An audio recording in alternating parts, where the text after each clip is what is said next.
Knowledge Products presents Audio Classics. Common Sense by Thomas Paine.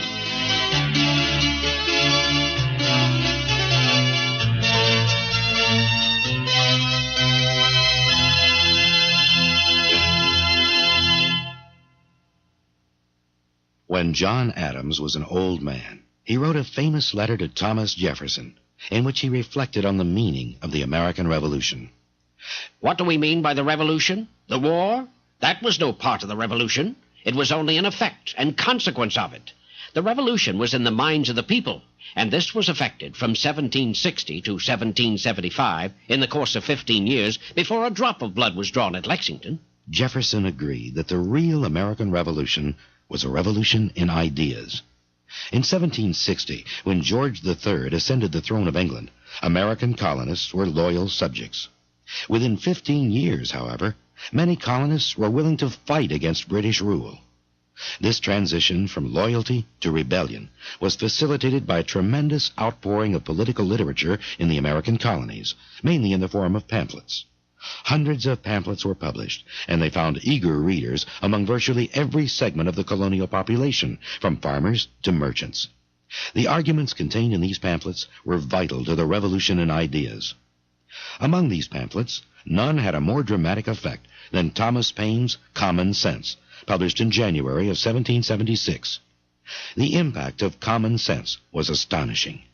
In an age when an average pamphlet might sell a few thousand copies at best, Common Sense went through 25 printings in 1 year, and as Paine observed, its sales were phenomenal. I believe the number of copies printed and sold in America was not short of 150,000, and is the greatest sale that any performance ever had since the use of letters, exclusive of the great run it had in England and Ireland.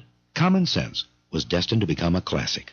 It contains some of the most stirring passages in American literature. O ye that love mankind, ye that dare oppose not only the tyranny but the tyrant, stand forth.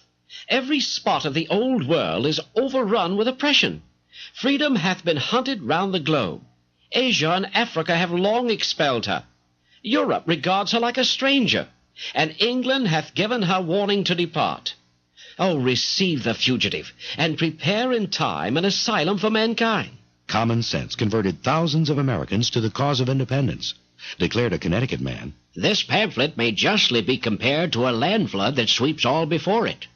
We were blind, but on reading these enlightening words, the scales have fallen from our eyes." Common Sense, according to the distinguished historian Bernard Bailyn, is the most brilliant pamphlet written during the American Revolution, and one of the most brilliant pamphlets ever written in the English language. What does Common Sense say, and why did it have such a powerful influence on the thinking of Americans? This presentation addresses these questions. We'll discuss 3 aspects of Common Sense. First, we'll outline the events leading to the writing and publication of Common Sense. Next, in order to understand the evolution of American attitudes about independence, we'll touch on some of the conflicts between England and America that eventually erupted into violent hostilities. Finally, we shall turn to the text of Common Sense itself, and through quoting significant passages, explore what it has to say. Let's begin by traveling back to the city of Philadelphia during the year 1775.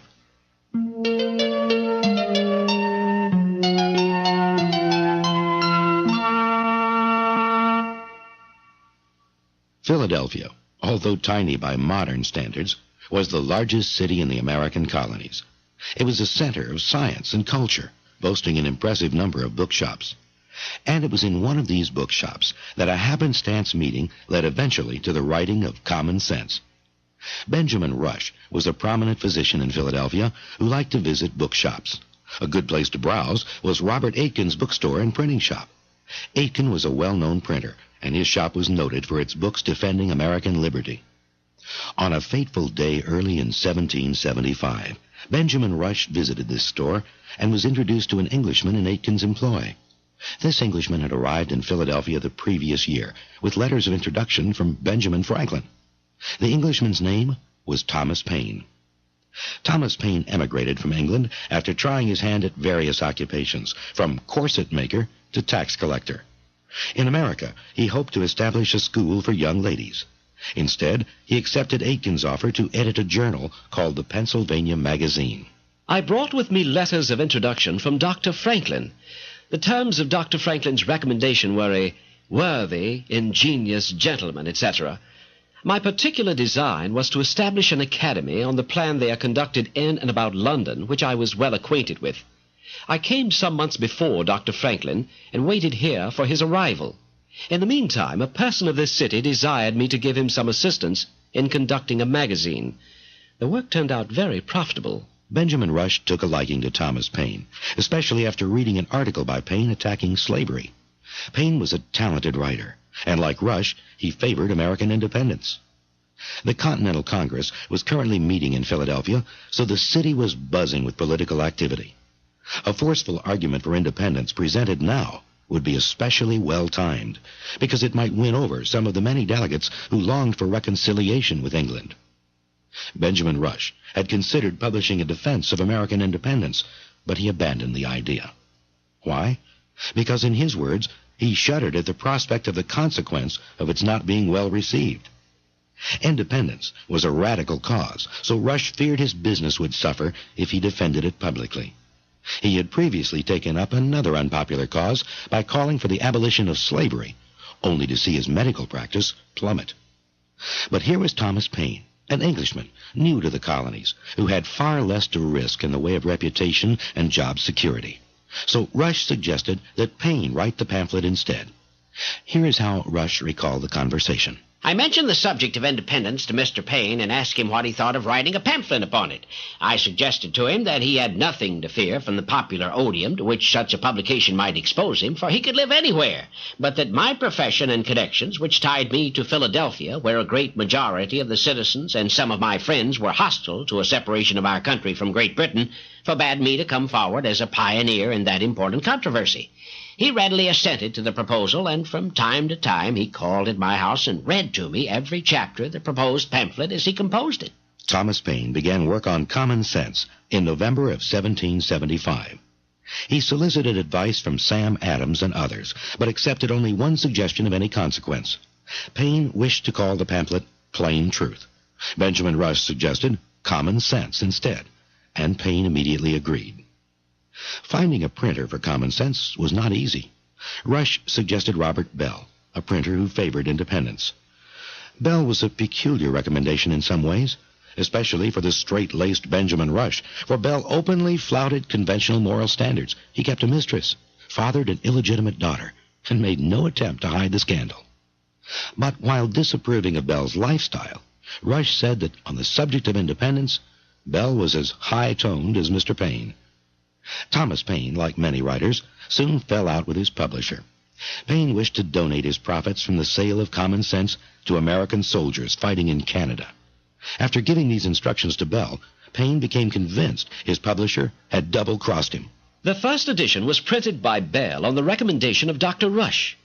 I gave him the pamphlet on the following conditions: that if any loss should arise, I would pay it, and in order to make him industrious in circulating it, I gave him 1/2 the profits, if it should produce any.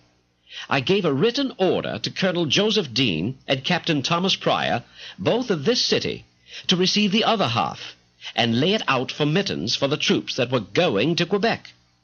I did this to do honor to the cause. Bell kept the whole amount, and abused me in the bargain. Robert Bell denied he violated his agreement with Paine. But whoever was right, Bell displayed courage in this publishing venture. His was the only name to appear on the title page of the first printing. Paine did not put any name on the first printing, and signed "Written by an Englishman" on the second printing. The risks involved in publishing Common Sense were pointed out by Paine 7 years later in 1783. It cannot at this time of day be forgotten that the politics, the opinions, and the prejudices of the country were in direct opposition to the principles contained in Common Sense. And I well know that in Pennsylvania, and I suppose the same in other of the then provinces, it would have been unsafe for a man to have espoused independence in any public company. Was Paine correct? Was independence unpopular in the American colonies as late as January 1776, just 6 months prior to its formal declaration? To a great extent, yes. The colonists had serious grievances, and they had a history of resisting British authority, but resistance did not imply revolution. Resistance to unjust taxation, the colonists said, was a right of free-born Englishmen. Since the colonies were not represented in the English Parliament, and therefore lacked the means to give or withhold consent, they could not be taxed, except by their own assemblies. This principle was tested in 1765, when Parliament passed the Stamp Act. This was an attempt to raise revenue by taxing paper.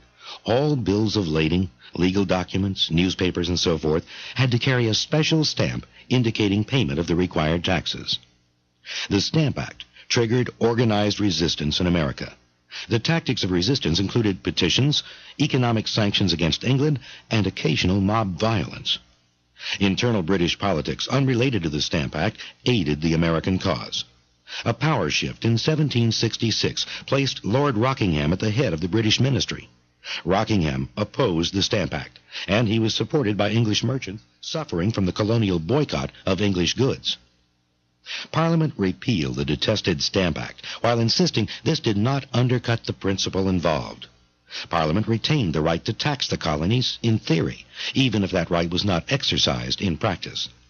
Thus, at the same time it repealed the Stamp Act, Parliament passed the Declaratory Act. The Declaratory Act stated Parliament's position in no uncertain terms. The colonies in America have been, are, and of right ought to be, subordinate unto and dependent upon the imperial crown and Parliament of Great Britain.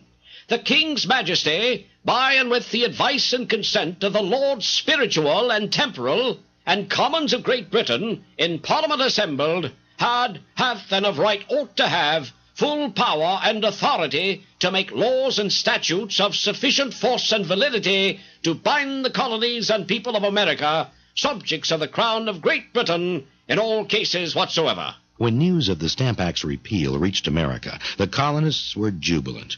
Too jubilant, perhaps. Only a few colonists noticed the ominous implications of the Declaratory Act. It was widely dismissed as an attempt by Parliament to save face. But the Declaratory Act was more than a face-saving device to a young and ambitious English politician named Charles Townshend. Townshend pushed a revenue act through Parliament.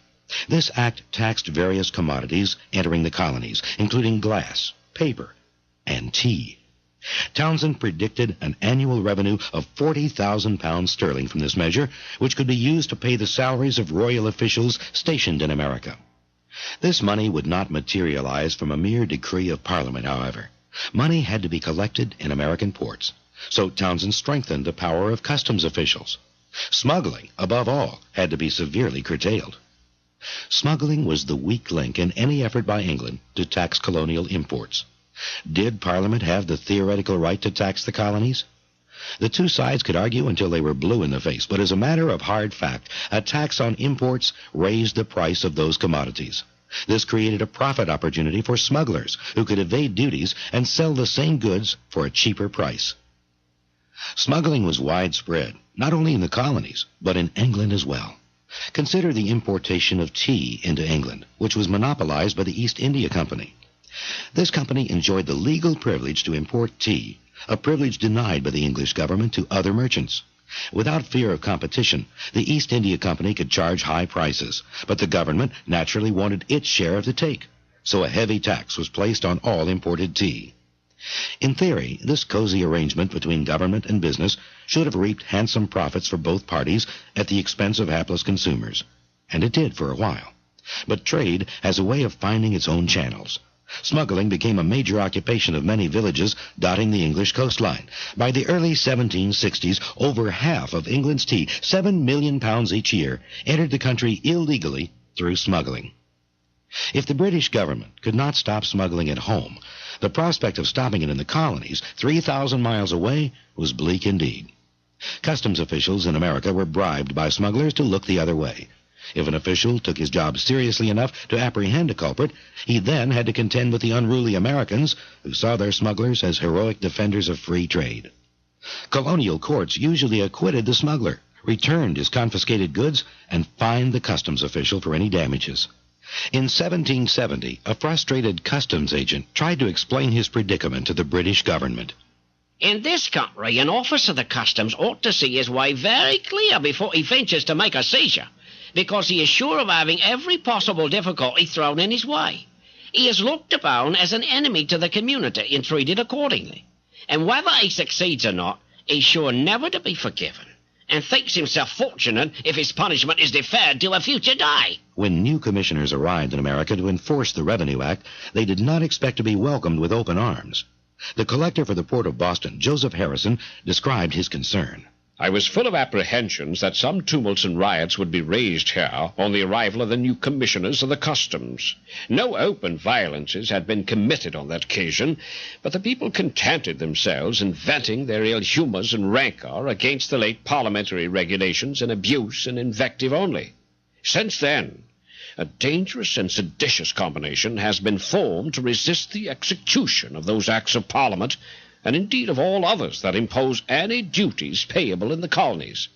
In order to effect this, the newspapers have been employed all this last winter in circulating a vast number of inflaming and seditious publications, tending to poison and incense the minds of the people, and alienate them from all regard and obedience to the legislature of the mother country. The common cry now is, pay no duties. Save your money, and you save your country. Smuggling has become public virtue and patriotism. Harrison knew how difficult it was to stop smuggling among a people who saw nothing wrong with it. Large quantities of dutiable goods have been smuggled in a most audacious manner, but though publicly known and talked of, such is the temper of the times that no legal information could be obtained so as to prosecute or make any seizure of them. American resistance to the Townsend duties prompted British authorities to use soldiers for enforcement. Boston was seen as the nucleus of the resistance movement, so additional British troops were stationed in and around the city. This aggravated the colonists even more. Americans had long opposed standing armies or armies maintained in peacetime. It was widely believed that standing armies would be used to force the decrees of a tyrant upon his own subjects. Now, British troops were stationed among hostile Bostonians. A clash was bound to occur. And so it did on the evening of March 5th, 1770. A scuffle between a civilian and a soldier escalated until 5 Bostonians were killed by British troops. This became known as the Boston Massacre.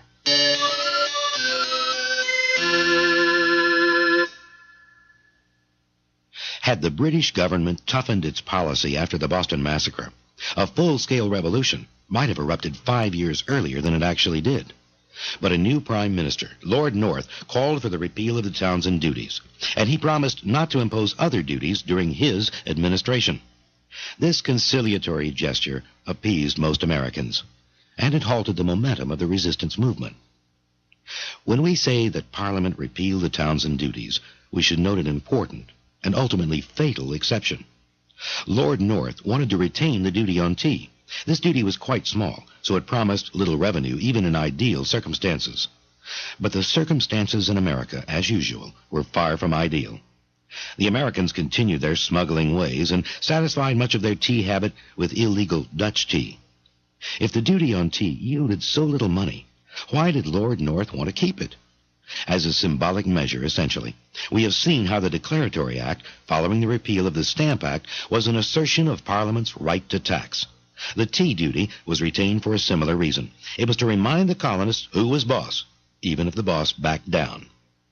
Lord North's policies pacified the colonies for a while, but the conflict flared up again in May of 1773, when Parliament passed the Tea Act. This was an effort to bail out the financially troubled East India Company, one of England's most powerful financial institutions. This once mighty company had fallen into severe financial difficulties and now owed the government a good deal of money. How could this money be raised and the company saved? Well, the East India Company had a lot of tea rotting in warehouses. It could not unload this tea in England at competitive prices when smuggled tea was so easily obtained. The Tea Act permitted the company to export this surplus tea directly to the colonies, and it provided a full refund, or drawback as it was called, of all taxes previously collected on this tea in England.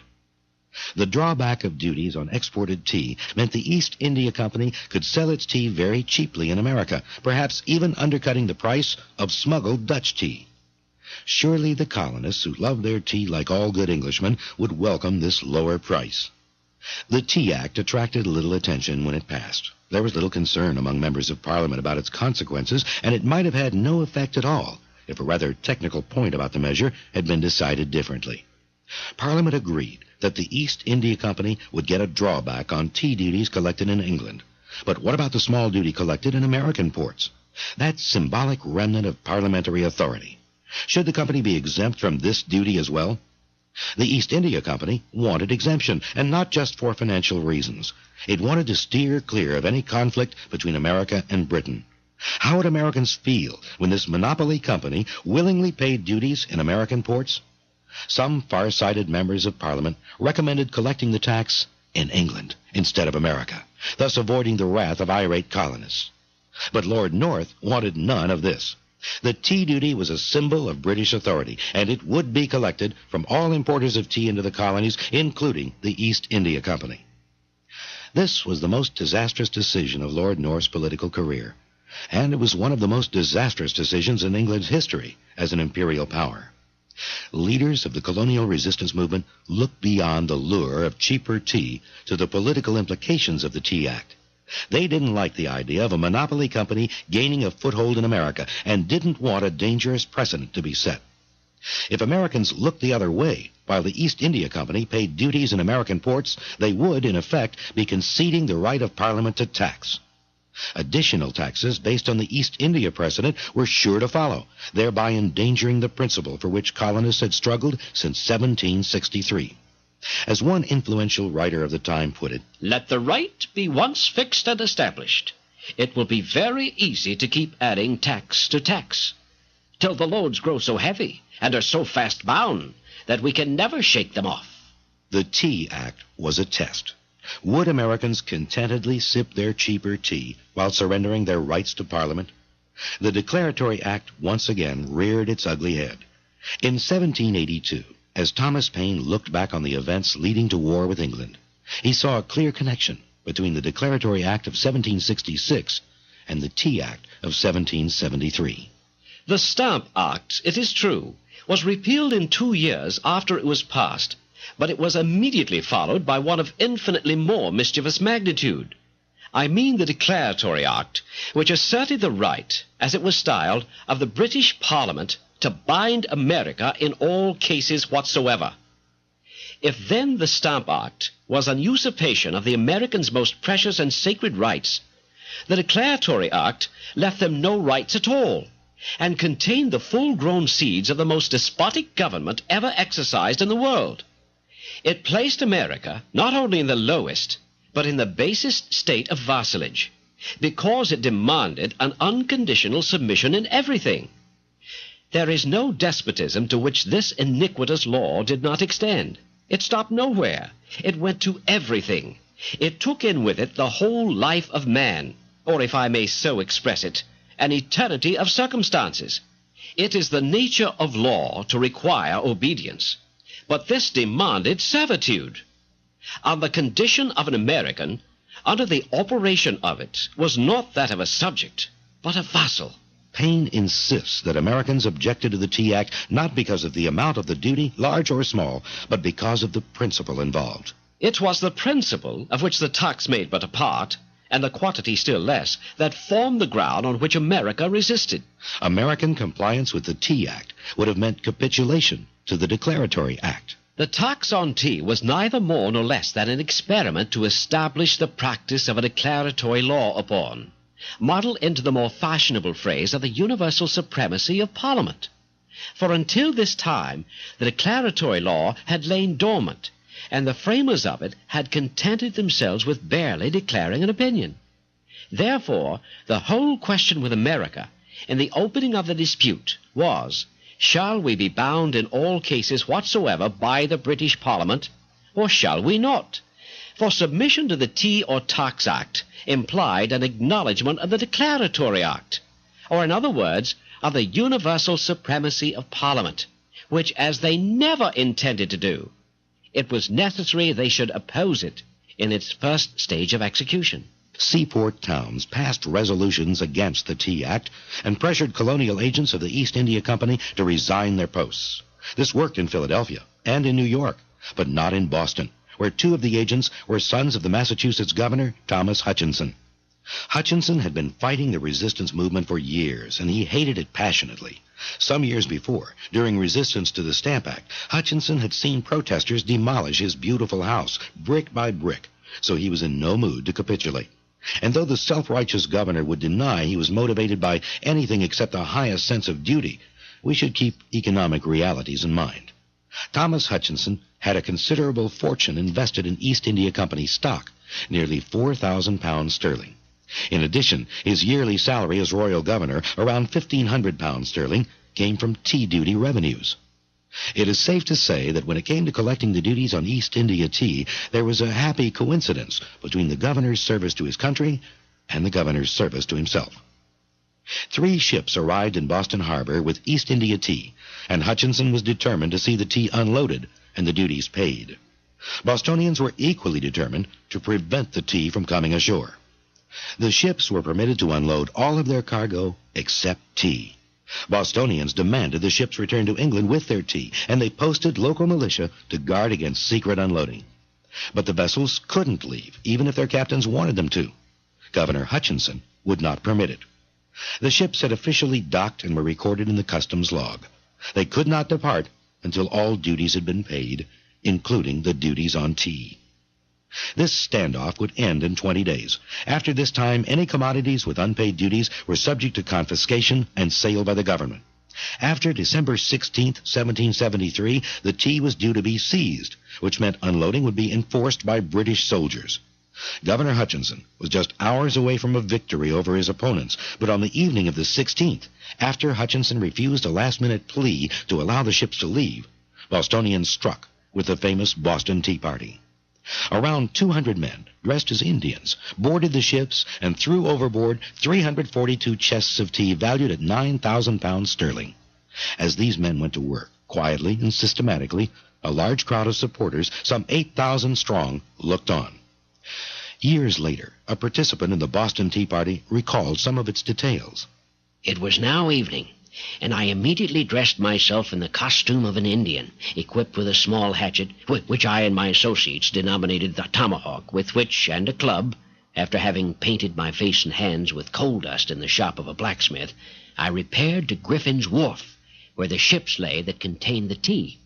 When I first appeared in the street, after being thus disguised, I fell in with many who were dressed, equipped, and painted as I was, and who fell in with me and marched in order to the place of our destination. When we arrived at the wharf, there were 3 of our number who assumed an authority to direct our operations, to which we readily submitted. They divided us into 3 parties, for the purpose of boarding the 3 ships which contained the tea at the same time. The name of him who commanded the division to which I was assigned was Leonard Pitt. The names of the other commanders I never knew. We were immediately ordered by the respective commanders to board all the ships at the same time, which we promptly obeyed. We then were ordered by our commanders to open the hatches and take out all the chests of tea and throw them overboard, and we immediately proceeded to execute the orders, first cutting and splitting the chest with our tomahawks, so as thoroughly to expose them to the effects of the water. In about 3 hours from the time we went on board, we had thus broken and thrown overboard every tea chest to be found in the ship, while those in the other ships were disposing of the tea in the same way at the same time. The Boston Tea Party was so well planned and executed that the identity of most participants remains unknown to this day. Even this participant did not know who most of his fellow Indians were. We then quietly retired to our several places of residence without having any conversation with each other or taking any measures to discover who were our associates. Nor do I recollect of our having had the knowledge of the name of a single individual concerned in that affair, except that of Leonard Pitt, the commander of my division, whom I have mentioned. There appeared to be an understanding that each individual should volunteer his services, keep his own secret, and risk the consequence for himself. No disorder took place during that transaction, and it was observed at that time that the stillest night ensued that Boston had enjoyed for many months. When John Adams heard about the Boston Tea Party, he was ecstatic. This is the most significant movement of all. There is a dignity, a majesty, a sublimity in this last effort of the patriots that I greatly admire. The destruction of the tea is so bold, so daring, so firm, intrepid, and inflexible, and it must have important consequences, and so lasting that I cannot but consider it as an epoch in history. Understandably, the glee of John Adams was not shared by the British government. When news of the Tea Party reached Parliament, most of its members were outraged. In the vivid language of one member, "The town of Boston ought to be knocked about their ears and destroyed. I am of the opinion that you will never meet with that proper obedience to the laws of this country until you have destroyed that nest of locusts."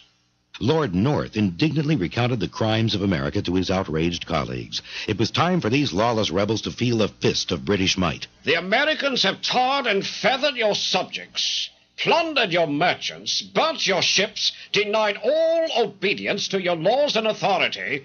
Yet so clement and so long forbearing has our conduct been that it is incumbent on us now to take a different course. Whatever may be the consequence, we must risk something. If we do not, all is over."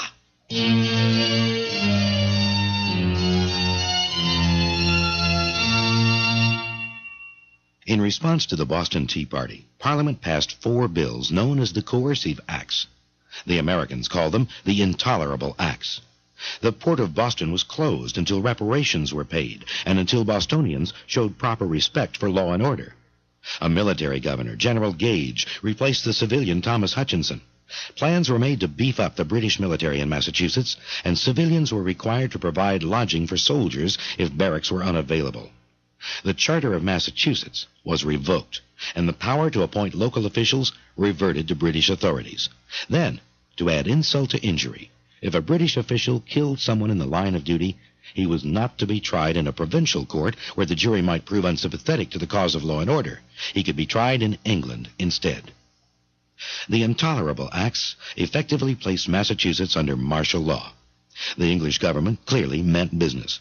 By imposing severe measures, it hoped to nip resistance in the bud and to intimidate other colonies into submission. The attempt backfired miserably. American dissidents had long accused the English government of a conspiracy to subvert American liberties, and the Intolerable Acts strengthened their case. Instead of splintering colonial resistance, the Intolerable Acts inspired a stronger union.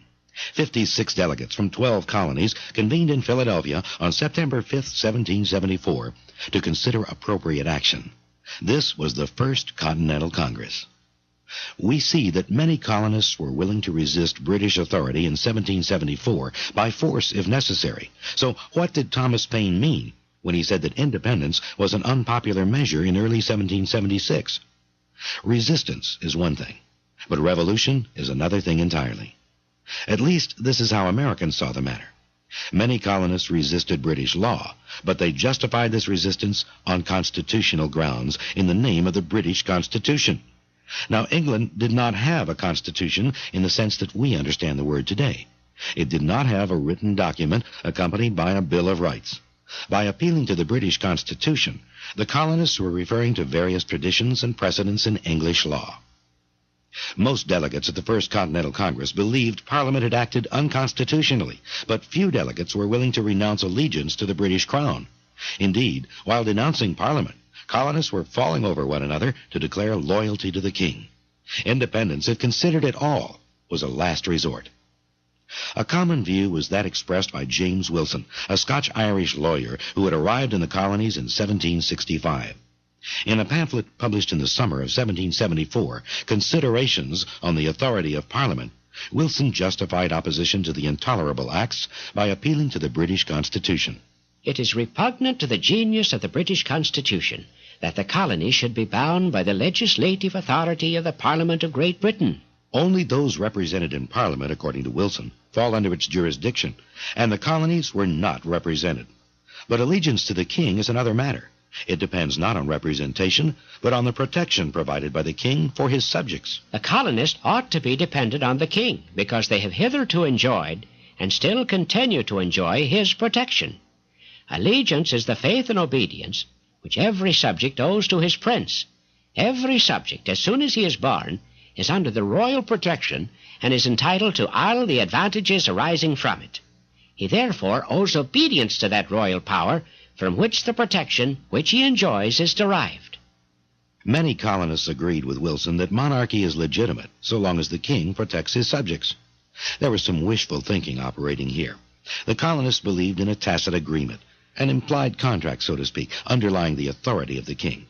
The king, in his coronation oath, promises to protect the life and liberty of his subjects, in exchange for which his subjects are bound to obey him. This theory permitted the colonists to deny the authority of Parliament without denying the authority of the king.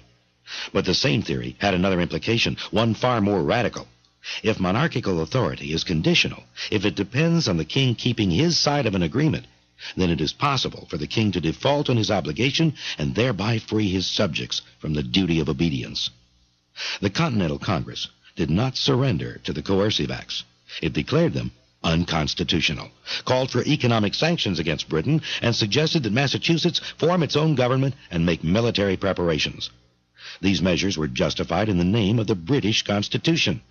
In a declaration of grievances issued on October 14, 1774, the Congress argued that Americans are entitled to all the rights, liberties, and immunities of free and natural-born subjects within the realm of England. The colony should be ruled by the common law of England. The Intolerable Acts, it declared, violate English law and the English Constitution. This is the language of constitutional resistance, not of revolutionary independence. This fine distinction between resistance and revolution escaped the British government. British leaders were convinced that a rebellion was in progress and that drastic measures were called for. They were also convinced, wrongly as it turned out, that resistance was inspired and led by a few insurgents centered in Massachusetts, and that it lacked much support elsewhere. England was at this time the most powerful of countries, and the most formidable imperial power since the days of Rome. What chance did America have if England decided to throw its weight around? One man who knew something about weight was the corpulent Earl of Sandwich, whose major claim to fame, aside from having the sandwich named after him, was being known as one of England's most corrupt politicians. The Earl voiced the contempt felt by many English politicians toward the fighting ability of the Americans. Suppose the colonies do abound in men, what does that signify? They are raw and disciplined, cowardly men.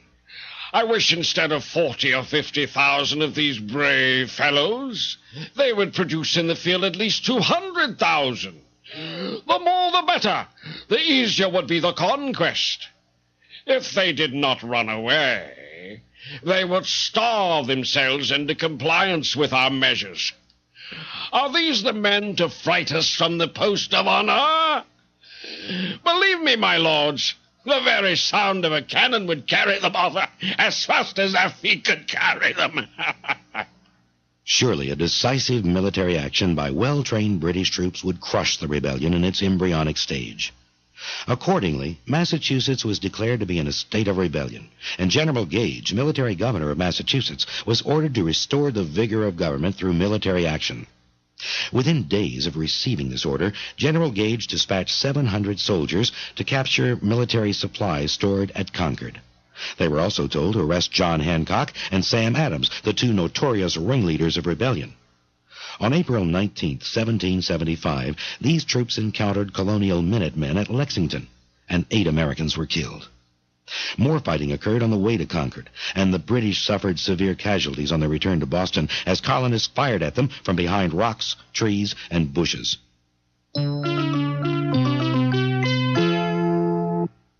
This is the end of Side 1. Please turn over this tape and begin Side 2.